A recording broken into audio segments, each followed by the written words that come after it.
This is a 5-minute video for our GBD-Net for object detection. When we attend the challenge in 2016, we find that from the previous years, good learning strategy and network structures making the model deeper is the important message we can get from the previous winning methods. Therefore, the message we get is we need to go deeper. However, in our paper, we raised the question, is deeper the only way to go?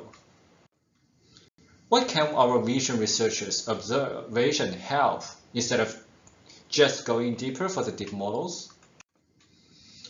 In order to answer this question, we propose the GBD-Net. GBD-Net uses the contextual information. Visual context is known to be helpful for identifying objects. Here are some examples where if we have contextual information, it helps us to identify the objects. There are also some other methods using contextual information for image recognition and detection. With a deep model, what can we do for contextual information? Our motivation is to learn the relationship among features of different resolutions and contextual regions. Here is an example, provided with a smaller region containing only rabbit ear.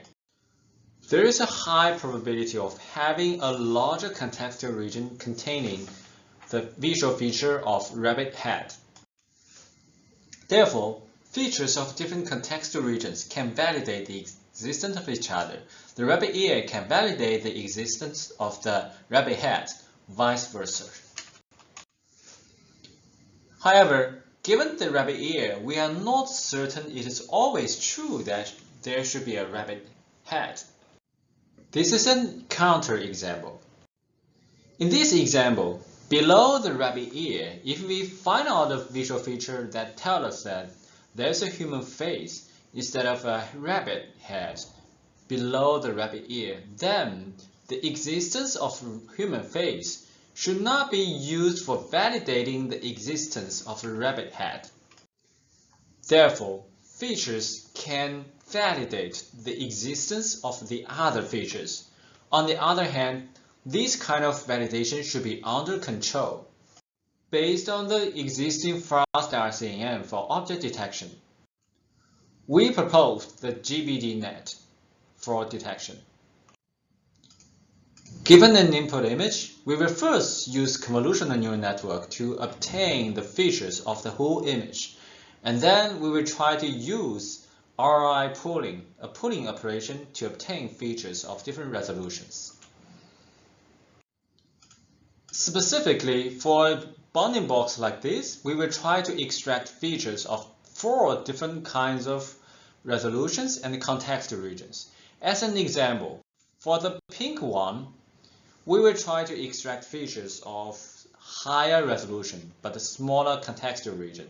On the other hand, for the blue one here, we will have smaller resolution but more contextual region for the features here.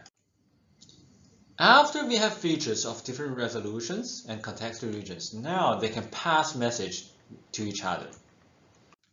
Features of different resolutions and contextual regions will have their own convolutional neural network branches.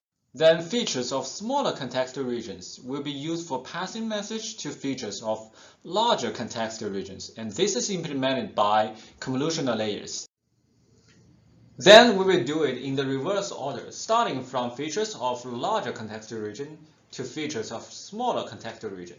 And we will also include the gates to help us to control the flow of the message. After features have passed the message to each other, then they are combined to obtain the classification results for the given bounding box. Experimental results on ImageNet Pascal and Coco show that the proposed GBD-Net can improve the detection accuracy substantially. A brief summary. Features matter. On the other hand, observations from vision researchers also matter. And in this method, we propose that deep learning can be used as a tool to model the relationship among features. And here, specifically, we propose the GBD-Net to pass message among features from different contextual regions. The code is also available.